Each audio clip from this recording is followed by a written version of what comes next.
At 23, I experienced a breakup with my boyfriend and decided to leave my hometown for Houston, hoping to start anew. One night around 3 a.m., while driving through a small Texas town, I stopped at a gas station. The place was mostly empty, but the station was open. As I filled up my tank and glanced at my phone, I noticed a truck pull up to the pump next to me. I didn't pay much attention until I put my phone away to replace the gas nozzle. That's when I saw a man staring at me. I smiled at him while turning to secure the gas cap, only to realize there were 4 more men, 2 on each side of me. Feeling uneasy, I just wanted to get back in my car and leave. However, as I reached for my door handle, they attacked me. I screamed and fought back with all my strength, but it wasn't enough. 2 of them pulled me into the back seat of their truck while the other 2 pushed me in, leaving me draped over their laps. I struggled to move, weighed down by their bodies, and tears streamed down my face. I had never felt so powerless.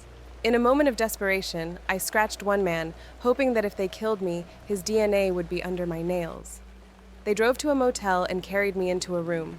I screamed again, but the oldest man hit me and told me to be quiet. Another one said that if I behaved, they wouldn't hurt me. They forced me onto one of the beds and tied my hands and feet with a belt and some thin string like a shoelace. I was in a panic, crying and begging them to let me go. I promised I wouldn't tell anyone.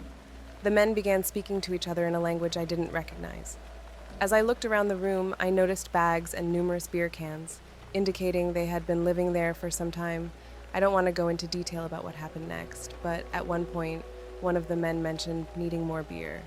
They decided to leave the smallest man behind with me.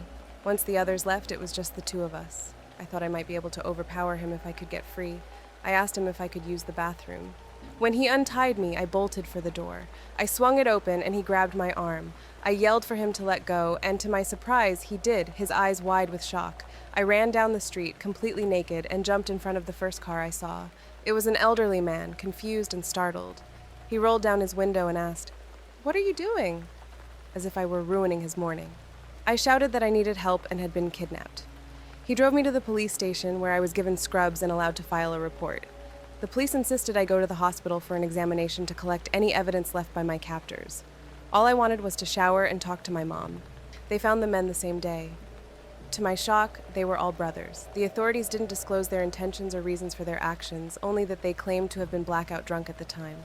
I eventually moved to the other side of the country. Even though I know they're still in prison, I continue to have nightmares about that night. I no longer use my phone in public, and my current boyfriend says I'm too paranoid. But I feel I have to be. I never want to feel that weak again.